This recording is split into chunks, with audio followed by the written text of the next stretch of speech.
Hello everyone, welcome to Civil Index. This is Pujitha and ఈ రోజు నుంచి నేను పాలిటీ సిరీస్ స్టార్ట్ చేస్తున్నా అండి. అండ్ నాన్ టెక్నికల్ ఎగ్జామ్స్కి పాలిటీ అండ్ కరెంట్ అఫైర్స్ మంచి స్కోర్ని తీసుకొచ్చే సబ్జెక్ట్స్. అండ్ చాలా కరెంట్ అఫైర్స్ మనకు అర్థం కావాలి అంటే ఫస్ట్ పాలిటీ బేసిక్స్ తెలిసి ఉండాలి. అండ్ అంతేకాకుండా trust me, it's interesting subject because మన చుట్టూ ఏం జరుగుతున్నాయి అనేది మనం ఇందులో తెలుసుకుంటాం. అండ్ ఒకసారి మెయిన్ పార్ట్లోకి వెళ్ళే ముందు ఫస్ట్ పాలిటీ ఓవర్వ్యూ చూద్దాం, ఇంట్రొడక్షన్ చూద్దాం. ఇందులో ఏమేమి చాప్టర్స్ ఉంటాయి, మనం ఏమేమి చదువుకోబోతున్నాం అనేది ఒకసారి చూద్దాం. So first of all, what is constitution అంటే ఏంటి? The basic principles and laws of a nation state that determine the powers and duties of a government and guarantee certain rights to the people in it. అంటే constitution ద్వారా మనం some basic principles and లాస్ని build చేసుకుంటాం. అది ఏం చెప్తుంది మనకి అంటే మనల్ని గవర్న్ చేసే గవర్నమెంట్ రెస్పాన్సిబిలిటీస్, డ్యూటీస్ ఏంటి, వాళ్ళకున్న పవర్స్ ఏంటి, ఇవన్నిటిని డిఫైన్ చేసుకుంటాం.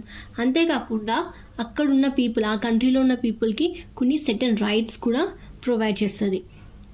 అండ్ ప్రతి కంట్రీకి వాళ్ళకున్న కల్చర్ని బట్టి, టైప్ ఆఫ్ పీపుల్ని బట్టి, సిచ్యువేషన్ని బట్టి వాళ్ళకి ఒక ఓన్ కాన్స్టిట్యూషన్ ఉంటుంది. అలానే మనకి ఇండియన్ కాన్స్టిట్యూషన్ ఉంది. సో ఇండియన్ కాన్స్టిట్యూషన్ ఎప్పుడు ఫోర్స్లోకి వచ్చింది అంటే, ఎప్పుడు మనం ఇండియన్ కాన్స్టిట్యూషన్ అడాప్ట్ చేసుకున్నాం, ఫోర్స్లోకి వచ్చింది అంటే, అమల్లోకి వచ్చింది అంటే 26 జనవరి 1950. ఎప్పుడు అండి? చాలా ఇంపార్టెంట్ డేట్, 26 జనవరి 1950. అండ్ దీన్నే మనం రిపబ్లిక్ డే కింద సెలబ్రేట్ చేసుకుంటాం. సో అవన్నీ ముందు చూద్దాం. అండ్ ఓకే, 26 జనవరి 1950 మనకి కాన్స్టిట్యూషన్ అమల్లోకి వచ్చింది. అప్పటి నుంచి మనం ఒక సెట్ ఆఫ్ రూల్స్ అనేది అందరం యూనిఫామ్గా ఫాలో అవుతున్నాం కదా. మరి అంతకుముందు ఎలా ఉండేది అంటే, మనకి తెలుసు, లైక్ యూరోపియన్స్ చాలామంది మన దగ్గరికి ట్రేడింగ్కి వచ్చారు. ట్రేడింగ్ అంటే వ్యాపారం చేసుకోవడానికి వచ్చారు. అందులో ప్రిడామినెంట్ వాళ్ళు Britishers.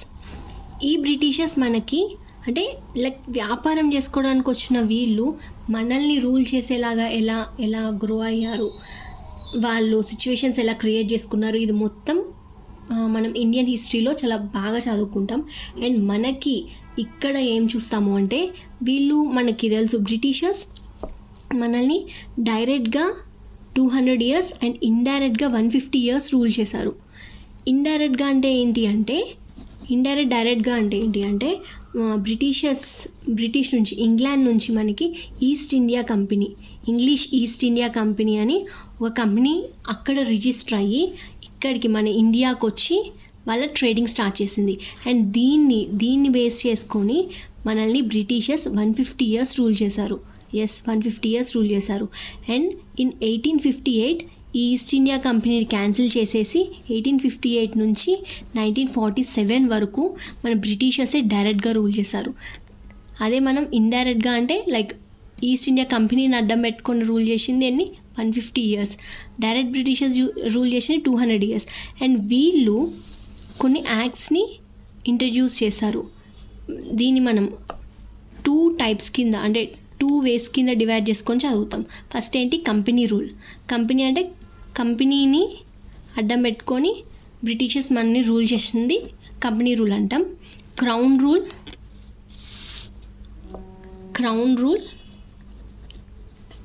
Are British direct rule అని 2 types కింద చూస్తాం. అండ్ కంపెనీ రూల్లో మనకి 1773 to 1858 వరకు కొన్ని యాక్ట్స్ని వాళ్ళు ఇంట్రడ్యూస్ చేశారు. ఎప్పుడు? 1773 ఫస్ట్ యాక్ట్ ఇంట్రడ్యూస్ చేసిన ఇయర్. అండ్ వాళ్ళు అట్లా 1858 వరకు కంటిన్యూ చేశారు.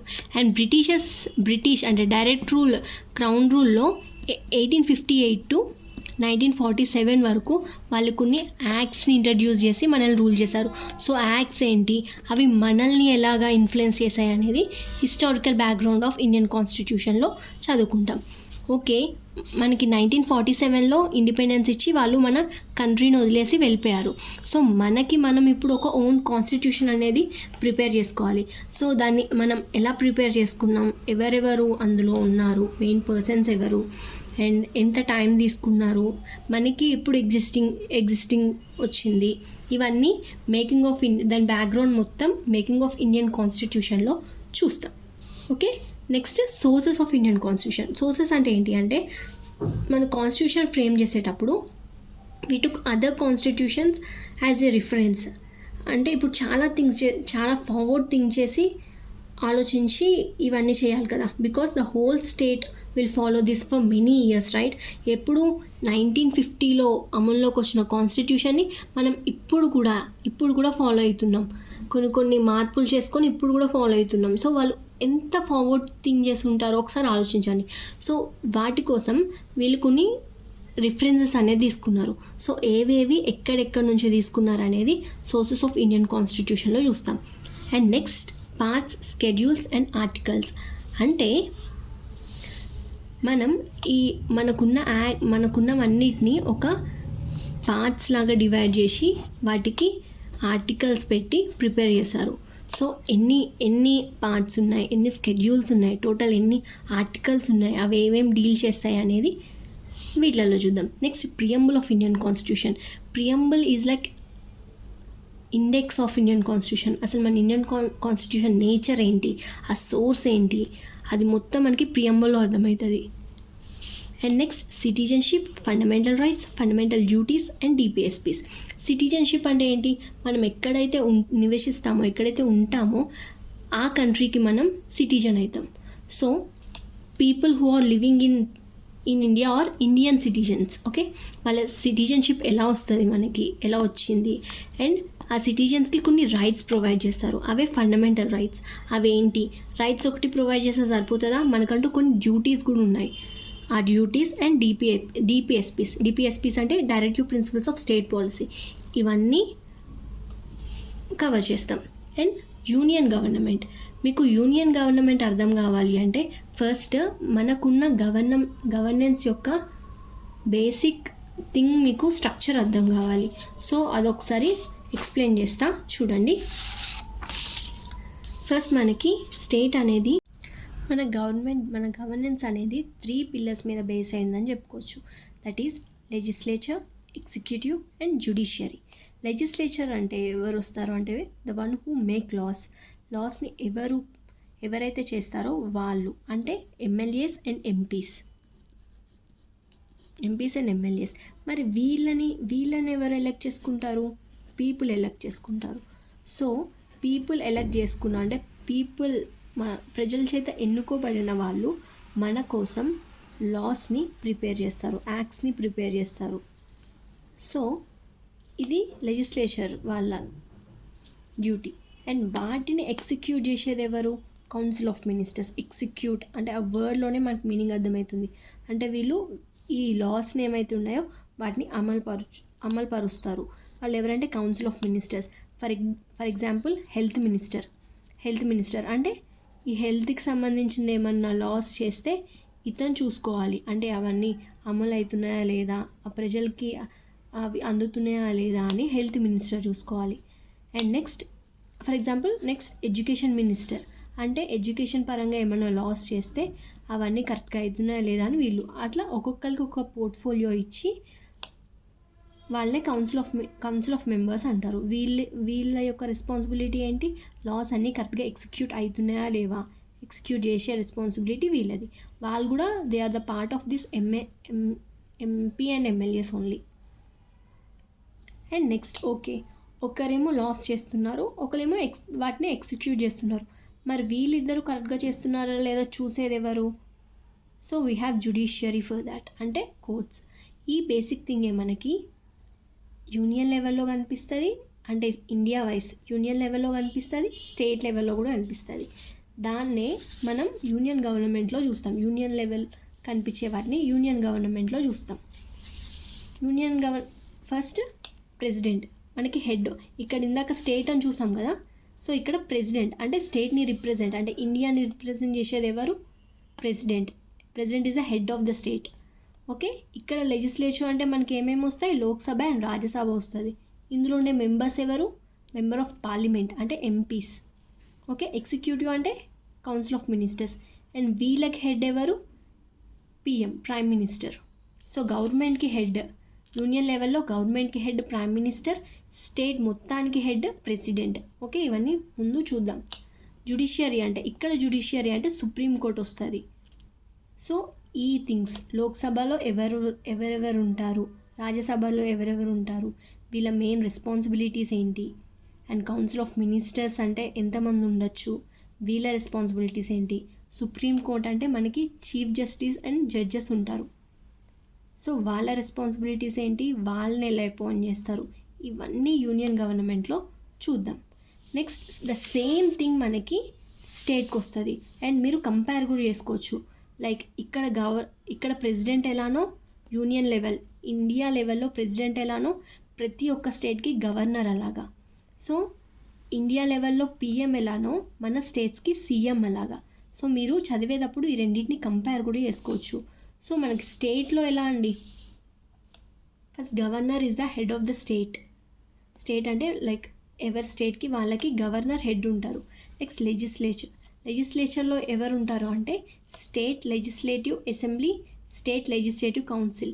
ఈ స్టేట్ లెజిస్లేటివ్ కౌన్సిల్ కొన్ని స్టేట్స్లో ఉండొచ్చు ఉండకపోవచ్చు, అది మన ఇష్టం. సో ఏ స్టేట్స్కున్నా ఏవేవి లేవు అని మనం ఆ వీడియోలో చూద్దాం, స్టేట్ గవర్నమెంట్ ముందు వచ్చే వీడియోస్లో చూద్దాం. అండ్ నెక్స్ట్ ఎగ్జిక్యూటివ్ అంటే ఇందులో కూడా కౌన్సిల్ ఆఫ్ మినిస్టర్సే, బట్ వీళ్ళు state India level ministers, union ministers, వీళ్ళు ఎవరి స్టేట్కి వాళ్ళు వీళ్ళకి హెడ్ ఎవరు, చీఫ్ మినిస్టర్. అండ్ ఇక్కడ జ్యుడిషియరీ వచ్చేసి హైకోర్ట్స్. ఇండియాలో జ్యుడిషియరీ వచ్చేసి సుప్రీంకోర్ట్. ఇండియా మొత్తానికి ఎవరి స్టేట్ వాళ్ళకి ఉండేది హైకోర్ట్స్. ఓకే, ఇందులో కూడా జడ్జెస్ వాళ్ళు ఎలా అపాయింట్ చేసుకుంటాము, అవన్నీ వాళ్ళ రెస్పాన్సిబిలిటీస్ ఏంటి, అవన్నీ రెస్పెక్టివ్ చాప్టర్స్లో చూద్దాం. అండ్ లోకల్ గవర్నెన్స్ అంటే డిస్ట్రిక్ట్స్ వైజ్ అని చెప్పుకోవచ్చు. నెక్స్ట్ అర్బన్ లోకల్ ఉంటుంది, పంచాయతీరాజ్ ఇన్స్టిట్యూషన్స్ ఉంటాయి.